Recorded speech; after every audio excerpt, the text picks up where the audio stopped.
कोई सवाल पूछो। अच्छा शाहिद भाई आप शायद आप लोगों की दिल की धड़कनें तेज़ करते रहे जब क्रिकेट खेलते थे, तो ये 5 दिनों में इस टीम ने आपकी धड़कनों को कहाँ तक पहुँचाया था? वेल मेरे ख्याल में एक नई अपॉर्चुनिटी क्रिकेट बोर्ड की तरफ से मिली है और आई नो कि हर एक अपॉर्चुनिटी की अपनी एक डिमांड होती है। मुझे अपनी ज़िम्मेदारियों का बिल्कुल पता है। एक नई बिल्कुल टोटली नई चीज़ है मेरे लिए और अच्छी बात यह है कि टीम मेरे पास एक्सपीरियंस टीम है जो कि डोमेस्टिक लेवल पे भी सिलेक्शन कमेटी के मेंबर रज़ाक राव और हारून भाई का काफ़ी ज़्यादा एक्सपीरियंस है, तो ऐसे कोई प्रॉब्लम तो नहीं नज़र आ रही। लेकिन जो चीज़ें मुझे नज़र आ रही है वो सबसे बड़ा जो प्रॉब्लम मैं समझता हूँ वो कम्युनिकेशन गैप की जो है वो मुझे बहुत नज़र आया है। डॉक्टर्स की communication, then management and then फिर प्लेयर्स के साथ जब मैंने इंडिविजुअल 1-to-1 बात करना शुरू की तो मुझे बहुत सारी प्रॉब्लम्स नज़र आई जो कि नहीं होनी चाहिए इस लेवल पे, क्योंकि एक पीसीबी एक बहुत बड़ा इदारा है और मैं ये समझता हूँ कि अगर हर आदमी अपने डोमेन में रह के काम करेगा तो काम अच्छे भी होंगे और सही भी होंगे और हर बंदे को अपनी ज़िम्मेदारी का एहसास होगा।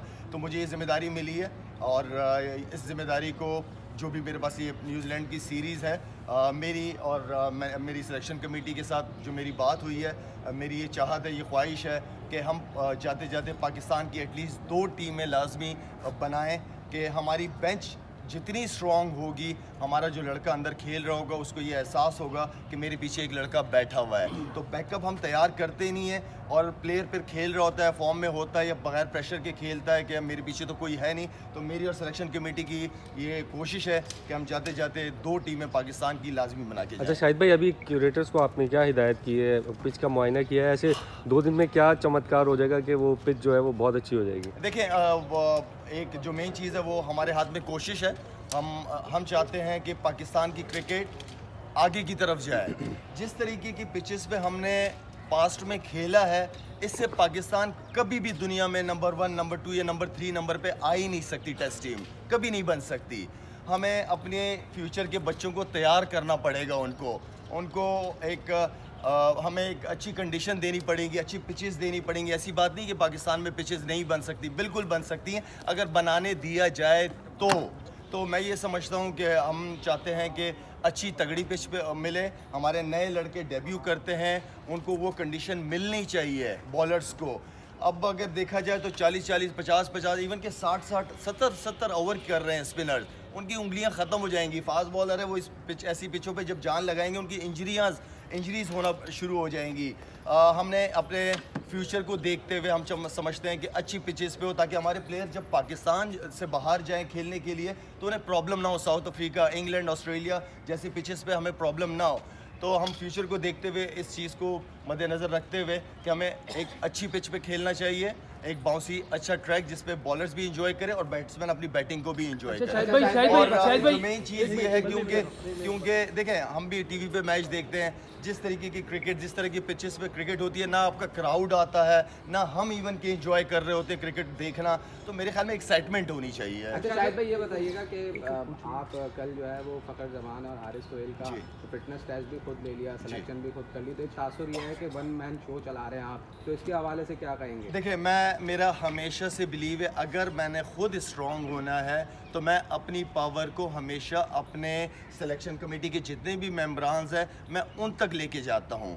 मैं अकेला कभी भी शोर चलाने की कोशिश नहीं करता। पावर शेयरिंग से आप खुद पावरफुल होते हो और ये टीम गेम होता है, ये ट्रस्ट है मेरा। मुझे अपनी सिलेक्शन कमेटी पे एक ट्रस्ट है कि हमें ट्रस्ट डेवलप करना पड़ेगा। इसी ट्रस्ट को हम अपने कप्तान तक लेके जाना चाह रहे हैं, पाकिस्तान टीम की मैनेजमेंट तक लेके जाना चाह रहे हैं कि वो हमें उन पे ट्रस्ट है, उन्हें हम पे ट्रस्ट होना चाहिए और हर बंदा अपने डोमेन में रह के जब काम करेगा तो इंशाल्लाह चीज़ें खुद ब खुद ईजी हो जाएंगी। अच्छा शाहिद भाई होम सीरीज़ में हम जो है तकरीबन जो आप लोगों ने सिलेक्शन की फ़खर का और उसका कहा जो मैंने आप लोगों को शुरू में बात की है कि कम्युनिकेशन गैप की वजह से मैं खुद 1-to-1 या सिलेक्शन कमेटी ने हमें कहा हमें कि 1-to-1 प्लेयर्स के साथ रब्ता होना चाहिए। तो इसलिए हारिस सोहेल और फ़खर जमान के साथ हमने डायरेक्ट कांटेक्ट किया कि हमें ये बातें पता चल रही हैं आपके मुतालिक, अगर आप फिट हैं तो हम खुद आ रहे हैं आपका टेस्ट लेने। तो हमने टेस्ट लिया उनका, अल्हम्दुलिल्लाह वो डिज़र्व करते हैं, उन्होंने पास में बड़ी अच्छी परफॉर्मेंस। हारिस सुहेल की अगर मैं बात करूं तो आउटस्टैंडिंग परफॉर्मेंसेस रही हैं उसकी।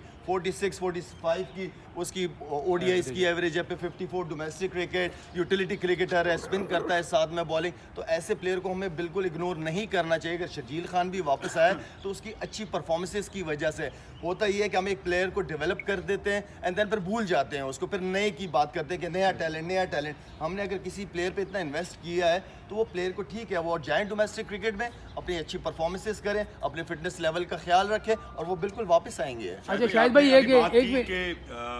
फ़खर और हारिस को आपने खुद चेक किया क्योंकि आप कुछ इत्तलात मिल रही थी, क्या ये टीम मैनेजमेंट की तरफ से आपको कुछ और बताया जा रहा था, हक़ाइक़ कुछ और थे इन दोनों की फिटनेस के हवाले से? फैज़ान, मैं सिर्फ ये बात करूँगा कि कम्युनिकेशन है बहुत ज़्यादा है और अल्हम्दुलिल्लाह क्योंकि हारून भाई की एक्सपीरियंस की वजह से काफ़ी अरसे से हैं तो हमें काम चीज़ें मैनेज करना इजी हो रही हैं।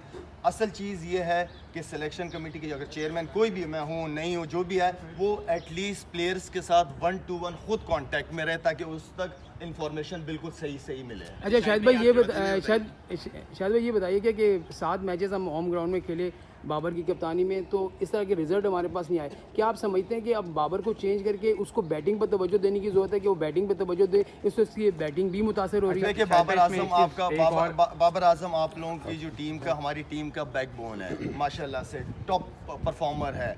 कल मुझे अच्छा लगा बाबर आजम का डिसीजन जब उसने बैटिंग दी, चैलेंज दिया कि आओ न्यूजीलैंड की टीम को, तो ये मुझे बाबर की वो चैलेंज को अच्छा लगा मुझे उसका। एंड देन देखिए जी, जिस तरह मैं कह रहा हूँ कि बाबर आजम आपकी टीम की बैकबोन है, नो डाउट। हम चाहते हैं एज सिलेक्शन कमेटी कि हम बाबर के शोल्डर बने, साथ में हम बाबर को सपोर्ट करना चाहते हैं ताकि वो उसका जो टेंशन है, कल बाबर को मैं मीडिया टॉक जो हो रही थी मैं सुन रहा था, उसमें उसने बहुत अच्छी बात की है कि हमें नहीं पता कि बाहर क्या हो रहा है, हम अपने क्रिकेट पे फोकस कर रहे हैं। तो बाबर को इसी तरीके से ही क्रिकेट पे ही फोकस करना चाहिए। हम सारी जो सिलेक्शन कमेटी है उसको सपोर्ट करने के लिए, उसको अच्छा कॉम्बिनेशन बनाने के लिए ताकि वो ग्राउंड में कॉन्फिडेंट फील करे। शायद भाई आप जो टीम बनाने का कह रहे हैं, क्या कप्तान भी चेंज होंगे? और दूसरी तरफ कल मोहम्मद आमिर ने NCA में प्रैक्टिस भी की है, बड़े खुश नजर आए, तो कोई ग्रीन सिग्नल मिला सिलेक्शन कमेटी की तरफ से? नहीं, ऐसे कुछ नहीं, क्योंकि हमारे लिए ये सीरीज़ बहुत इंपॉर्टेंट है, ये वाली जिम्मेदारी, यहाँ तक का रोल मिला है तो इसी पे हम फोकस किए हुए हैं। और जहाँ तक देखें, मैं जिस कुर्सी पे बैठा हूँ, मैं ये समझता हूँ अगर मैं यहाँ पे इंसाफ नहीं कर पाया तो मैं ज़्यादती करूँगा। ये जगह इंसाफ की है, हमें मेरिट के ऊपर लड़कों को चांस देना चाहिए और ख़ास तौर पे इंसाफ मैं ये समझता हूँ कि ग्रास रूट लेवल पे बहुत इंपॉर्टेंट है। बहुत ऐसे टैलेंटेड बच्चे हैं जो ज़ाया हो जाते हैं, जिनकी परफॉर्मेंसेस कम होती हैं वो टीम में होते हैं, जिनकी अच्छी परफॉर्मेंसेस होती हैं वो साइड पे हो जाते हैं। तो मैं अपने होते हुए ये चीज़ तो बिल्कुल भी नहीं होने दूँगा इंशाल्लाह। और बाकी है कि कल हम और हेड कोच एंड देन कप्तान कल आएंगे, ग्राउंड आएंगे, पिच देखेंगे, सारी चीज़, एंड देन फिर उसके बाद हम टीम डिस्कस करेंगे। आखिरी सवाल ये ले लें कि आप सब यही कह रहे थे कि एक फॉर्मेट से बाहर को प्रेशर कम करने के लिए हटा दे, तो जब तक आप लोग हैं क्या ये फैसला होगा या अभी आपने ऐसा कोई फैसला नहीं करना? नहीं, मैं समझा नहीं आपका सवाल। आप और हम सब ये बात कर रहे थे कि एक फॉर्मेट से बाबर को प्रेशर कम करने के लिए कैप्टनसी से हटा दें, तो जब तक ये अबूरी सिलेक्शन कमेटी, क्या आप लोग ऐसा कोई फैसला करेंगे? देखिए, कप्तान हटाना नहीं हटाना ये मेरे सिलेक्शन कमेटी के हाथ में नहीं है, चेयरमैन के डिसीजंस होते हैं और चेयरमैन ये डिसीजन लेंगे, लेकिन मेरा नहीं ख्याल कि ऐसे कोई प्लान नज़र आ रहा है। अच्छा शाहिद भाई, अगर आपको परमानेंट ऑफर हो सिलेक्शन कमेटी के लिए तो आप कबूल करेंगे उसको? अभी तो अबूरी है। देखिए, मैं मुझे ये थोड़ी देर की जिम्मेदारी मिली, इसको मैं करना चाह रहा हूँ। मेरा अपना क्योंकि फाउंडेशन चला रहा हूँ, बहुत ज़्यादा टाइम वहाँ पे चाहिए होता है, इसको कंटिन्यू करना मेरे लिए थोड़ा सा मुश्किल हो जाएगा। ये एक वक्ती जॉब है, इसको हम पूरी टीम ने एक नियति और ईमानदारी के साथ करना चाह रहे हैं। रमीज़ राजा ने कहा है कि सारे जो स्पोर्ट जर्नलिस्ट हैं वो सारे माफिया हैं और करप्ट हैं, और साथ में आप लोगों का कहा है कि जो लोग आए हैं सारे ठग हैं, नजर पेटी और उनके ठग आए हैं और उन ठगों को लाने के लिए जो है वो आईनी तब्दीली की गई है, क्या कहेंगे सर? देखें, किसने, रमीज़ भाई ने क्या कहा, दूसरे ने क्या कहा, तीसरे ने क्या कहा, मेरे ख्याल में मैं अगर अपने ही दायरे में रह के काम को करूं और उसका रिज़ल्ट दूं, अल्हम्दुलिल्लाह अल्लाह ने मुझे इतना बड़ा दिल दिया हुआ है, अगर मैं कोई गलती करता हूँ तो उसकी मानने की हिम्मत है मेरे अंदर, इतनी ताकत है कि मैं फरिश्ता तो हूँ नहीं, इंसान हूँ, गलतियाँ हर एक से होती हैं, तो वो गलती की ताकत, उसको कबूल करने की ताकत मेरे अंदर है। शायद आखिरी सवाल ये कि जो 11 मैं बने, ब्लेम गेम नहीं खेलता, मेरी आदत नहीं है किसी पे इल्ज़ामात लगाने की। 11 जो बनेगी टेस्ट मैच की, इन्हीं प्रोबेबल्स में से बनेगी या कुछ बाहर से कोई प्लेयर आएगा? नहीं, इंशाल्लाह माजिद इसी में से प्लान है, इसको कल डिस्कस करेंगे ज़रा अच्छी तरीके से कुछ, इसलिए कि मैं चाहता हूँ कि कप्तान और हेड कोच की तरफ से भी हम सुने कि वो क्या चाहते हैं। पिच थोड़ा सा चेंज करने की कोशिश की हमने, थोड़ी एक्साइटमेंट होनी चाहिए, थोड़ा बॉलर्स भी, बैट्समैनों के साथ साथ बॉलर्स को भी थोड़ा सा, मेरा मतलब है कि बॉलिंग इंजॉय कर सकें वो लोग।